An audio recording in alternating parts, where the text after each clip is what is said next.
తాకట్లో ఉన్న మీ బంగారాన్ని విడిపించి ఆ రోజు ఆన్లైన్ రేటుకి కొంటాం. Sharma gold company. నమస్కారం అండి, సుమన్ టీవీకు స్వాగతం. నేను గీతాంజలి. మనతో పాటు ఉన్నారు భారతీయ శంకరపీఠం వ్యవస్థాపకులు, ప్రముఖ ఆధ్యాత్మికవేత్త, జ్యోతిష్యులు, బ్రహ్మశ్రీ అన్నవరపు తిరుపతిమూర్తి అవధాని గురువు గారు. వారితో మాట్లాడదాం. గురుగారు నమస్కారం అండి. ఓం శ్రీ మహాగణాధిపతయే నమః. ఆర్థిక ఇబ్బందుల గురించి చాలాసార్లు మీ దగ్గర ప్రస్తావించాను. ఇవి కామెంట్స్లో అడుగుతూ ఉంటారు. ఎంత సంపాదించినా డబ్బు నిలవదండి, ఏం చేసినా కూడా. సంపాదన బాగానే ఉంటుంది కొంతమందికి, కానీ నిలబడదు. 10వ తారీఖు 15వ తారీఖు అంతా వచ్చిన జీతం కాస్త అయిపోయి మళ్ళీ అప్పుల కోసం వెతికే పరిస్థితి. ప్రత్యేకంగా ఆర్థిక స్థిరత్వం కోసం పూజలని, వ్రతాలని, నోములని, హోమాలని ఇలా చేసుకుంటూ ఉంటారు. కానీ కొంతమంది అంటారు, మాకు ఎలాంటి ఫలితం లేదండి, ఇదేమైనా దోషమా, అసలు ఎందుకు ఇలా జరుగుతుంది, ఆర్థిక స్థిరత్వం కోసం ఏం చేయాలి, ఒక శాశ్వత పరిష్కారం ఏదైనా? మూలాధారే మహిమ్ని హుతవహనయని మూలమంత్రీ త్రినేత్రీ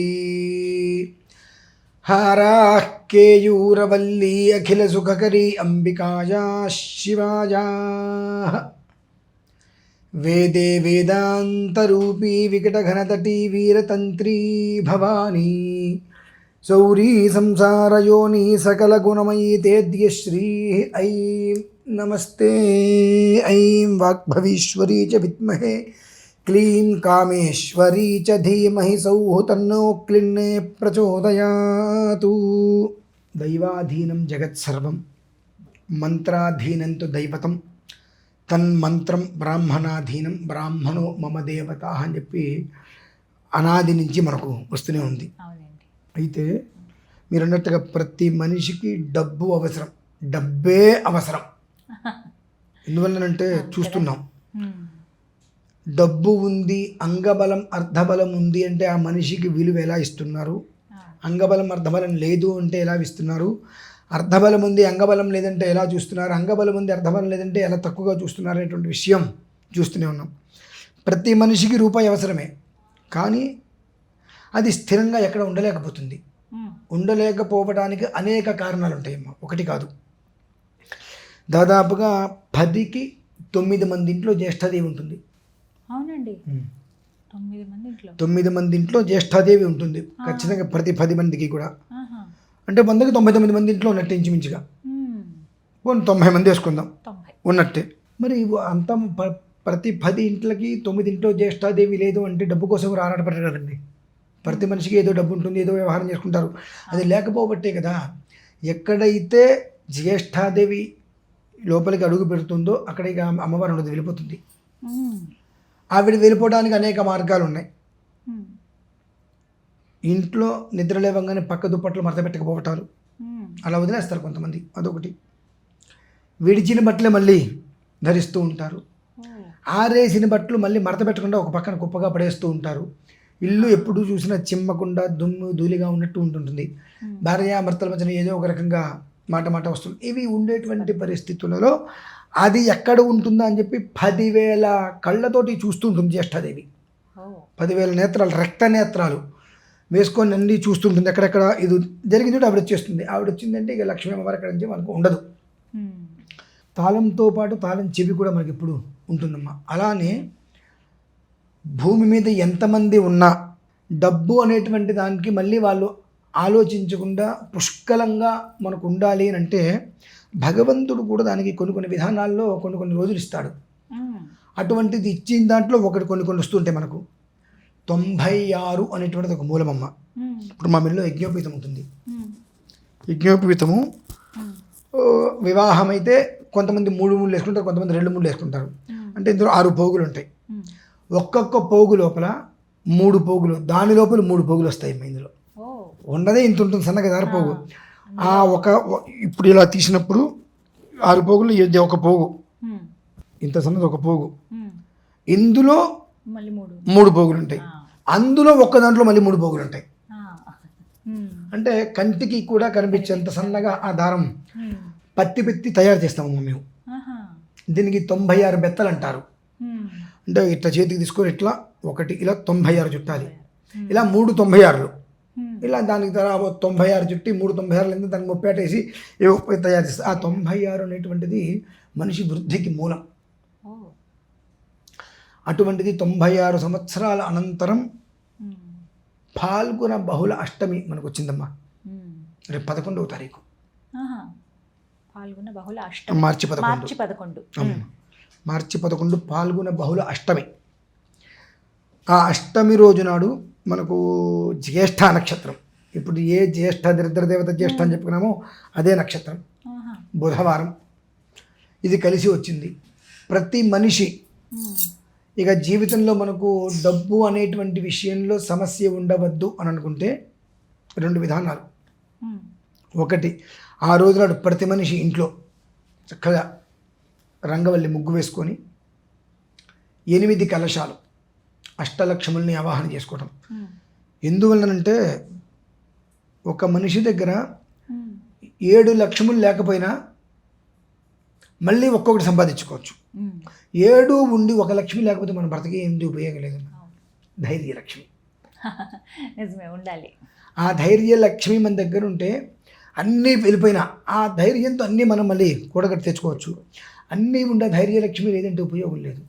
అంటే అష్టలక్ష్మి ఆరాధన చేసుకొని చక్కగా కలశ స్థాపన చేసుకొని 8 మందిని విడివిడిగా సమానతంత్రంగా కలిసి కాకుండా ఏ కలశానికి ఆ కలశం విడివిడిగా అర్చన చేసుకుని అమ్మవారికి క్షీరాన్న నివేదన చేసుకొని సదైవీం సంపదమాప్నోతి అనేటువంటిది ఏ కలశానికి ఆ కలశం దగ్గర అమ్మవారి దగ్గర 108 దగ్గర జపం చేయటం 108, అమ్మవారి దగ్గర పాలు అక్షతులు తీసుకొని పాలతో అమ్మవారి దగ్గర వదిలిపెట్టడం. అలా 8 కలశాల దగ్గర విడివిడిగా వదిలిపెట్టి నమస్కారం చేసుకోవాలి. ఇది ప్రతి మనిషి ఇంట్లో ఖచ్చితంగా చేసుకోవాల్సిన విధానం. అలాగే అదే రోజు నాడు మన భారతీయ శంకరపీఠం నుంచి కూడా తిరుమల క్షేత్రంలో కొండ మీద అష్టలక్ష్మి మహాయాగం చేస్తూనే ఉంది. 11వ తారీఖు తిరుమల క్షేత్రంలో కొండపైన అష్టలక్ష్మి మహాయాగం ఆ రోజు కూడా నిర్వహించడం జరుగుతుంది. ఎంతమంది అయినా సరే డబ్బు అనేటువంటిది అందుబాటులో లేక డబ్బు అనేటువంటి పదం గురించి ఇబ్బంది పడుతూ ఇది లేదు అంటే డబ్బు లేకపోతేనే ఒక వస్తువు నీ దగ్గర ఉండదు. డబ్బు అనేటువంటిది నీ దగ్గర ఉంటే ఇది లేదు అనేటువంటిది ఉండదు. ఆ డబ్బు మితం దాటి అమితంగా వెళ్తే ఇక మనశ్శాంతి కూడా లేకుండా పోతుంది. అది ఎంతవరకు కుటుంబం నిర్మితానికి కుటుంబ విధానానికి జీవన మార్గానికి అవసరమో ఆ అవసరానికి తగ్గట్టుగా కడుపు నిండా తిండి, కంటి నిండా నిద్ర, చేతి నిండా వర్క్, ఈ 3 సంపూర్ణంగా అమ్మవారు అనుగ్రహించేటువంటి మహాపర్వదినం ఫాల్గుణ బహుళ అష్టమి. మనకు లలితా సహస్రనామంలో కూడా అష్టమి చంద్ర విభ్రాజ దలిక స్థల శోభిత ముఖ చంద్రక లంకాభమృగ నాభి విశేషక అని చెప్పి ఆ అష్టమి గురించి చాలా విశేషంగా అందులో చెప్పబడి ఉంది. ఈ లలితా సహస్రనామం మొత్తం మీరు తీసుకోండి, ఏ చరణానికి ఆ చరణం 32 అక్షరాలు ఉంటాయి. శ్రీమాత శ్రీ మహారాజ్ని 8 అక్షరాలు. అంటే 8 అనేటువంటిది మనిషికి కాలచక్రం లాంటిదమ్మా. 8 అనేటువంటిది మనిషికి కాలచక్రం. పడిపోయిన చోట మళ్ళీ లేవటం. మనం ఎక్కడ పోగొట్టుకున్నాం అక్కడ వెతుక్కోవాలి, ఇక్కడ పోగొట్టుకుని అక్కడ వెతుక్కుంటే దొరకదు. అటువంటిది నువ్వు ఎక్కడ పోగొట్టుకున్నప్పటికీ కూడా ప్రతిదీ కూడా నీకు తీసుకొచ్చి మళ్ళీ నీ పొత్తిళ్ళల్లో కూర్చోబెట్టే మహత్తరమైన పర్వదినం ఏదైనా ఉన్నది అంటే అది అష్టమి, ఫాల్గుణ బహుళ అష్టమి 11వ తారీఖు మార్చి. అయితే చతుషష్ఠి ఉపచారాధ్య చతుషష్ఠి కళామయీ మహాచతుషష్ఠి కోటి యోగిని ఘనసేవిత అని చెప్పి మను విద్య, చంద్ర విద్య, చంద్రమండల మధ్య అని చెప్పి మనకు అందులో ఇచ్చింది. ఇదేమిటంటే 64 ఉపచారాలు జరుగుతాయి మా తిరుమలలో చేసేదంటారు. ఆ అష్ట కలశాలు పెట్టినప్పుడు 64 ఉపచారాలు అక్కడ జరుగుతాయి. అలాగే దీనివలన ఏమిటి అంటే మనిషి జీవితంలో మనిషికి కావాల్సినవి 64 యోగాలు. ఆ 64 యోగాలు వస్తాయి. మనిషి నుంచి వెళ్ళిపోవాల్సింది 64 దుర్యోగాలు. మొత్తం నేను మీకు వివరంగా చెప్తానండి. 64 దుర్యోగాలు, 64 యోగాలు. ఈ 64 యోగాలు మనకు వస్తాయి, 64 దుర్యోగాలు మన నుంచి వెళ్ళిపోతాయి. మన నుంచి 64 దుర్యోగాలు వెళ్ళిపోయినాయి అంటే మనకన్నా అదృష్టవంతుడు ఇంకెవరు ఉంటారండి? మనమే అదృష్టవంతులు అయిపోతాం ఇంకా. అటువంటి అద్భుతమైన స్థితి. అదే రోజు నాడు ఈ అష్టలక్ష్మి మహాయాగమనందు కోటి విప్పపువ్వమ్మ, కోటి విప్పపువ్వుతో మధుపుష్పము అంటారు. ఆ కోటి మధుపుష్పంతో అమ్మవారికి హోమం చేయడం జరుగుతుంది ఆ రోజు కొండ మీద. చాలా అద్భుతంగా స్వామివారి యొక్క పరిసరాలలో కొండ మీద 11వ తారీఖు ఉదయం 8:30 ప్రారంభమవుతుంది. ఇంచుమించుగా 2:30, 3 అవుతుందమ్మా అయ్యేటప్పటికి పూర్తిగా. ఇప్పటివరకు కూడా మొత్తం అష్టకలశ స్థాపన, అష్టకలశ ఆరాధన చేసి ఇందులో ఎవరైతే నాకు ఈ సమస్య ఉంది, సమస్య ఏదైనా సరే 64 విధానాలు అనుకున్నాం కదా, కాబట్టి ఈ 64 యోగాలు నేను సిద్ధి పొందాలి, 64 దుర్యోగాలు నా నుంచి బయటికి వెళ్ళిపోవాలి అనేటువంటి ఒక ఆలోచన కలిగిన వ్యక్తులు అందులో పాల్గొనే వారికి మనము అమ్మవారి దగ్గర అర్చన చేసి సంపాతాద్యము అని తీస్తామమ్మ.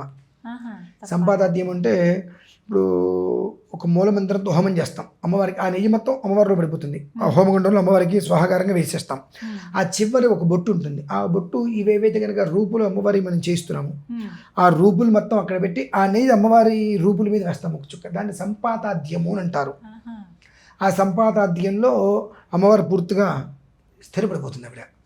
ఆ తర్వాత ఆ రూపుల్ని అష్టలక్ష్మి రూపుల్ని అందరికీ కూడా అక్కడ ఎంతమంది వస్తే అంతమందికి మిగిలిన వాళ్ళకి పోస్ట్లో పంపించడం అనేటువంటిది జరుగుతుందమ్మా. ఇవి 64 అన్నాం కదా, ఇవి మొత్తం కూడా ఒక్కొక్క దానికి 8 విధానాలు ఉంటాయమ్మా.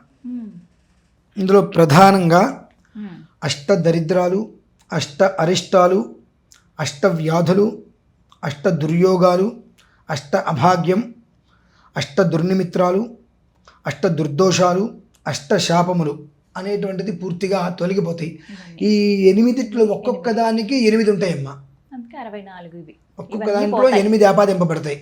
ఇవి 8 కూడా మన దగ్గర నుంచి పోతాయి. మరి మనకు వచ్చేవి ఏమిటి అనేటువంటి విషయం చూసుకుంటే అష్ట యోగాలు, అష్ట ఐశ్వర్యాలు, అష్ట సిద్ధులు, అష్ట ఆరోగ్యాలు, అష్ట సంపదలు, అష్ట గుణములు, అష్ట సౌభాగ్యాలు, అష్ట వాంఛితములు అంటారు.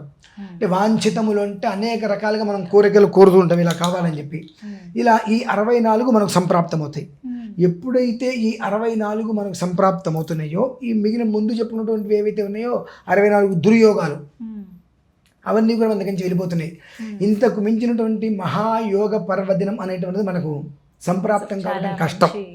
ఆ రోజు కూడా మనకు అష్టమి, అన్ని కలిసి వచ్చాయండి. ఫాల్గుణం ఏ వారం వచ్చిందండి? బుధవారం అమ్మ. బుధవారం వచ్చింది. జ్యేష్ఠ నక్షత్రం. మనం ముందాక జ్యేష్ఠ అమ్మ జ్యేష్ఠ అంటే దరిద్ర దేవత గురించి మొదట్లో చెప్పుకున్నాం. ఈవిడ ఎక్కడెక్కడ ఉంటుంది అనేటువంటిది. ఈవిడ ఉన్న చోట ఈ ఒక్క 64 దరిద్ర యోగాలు ఉంటాయి, దుర్యోగాలు.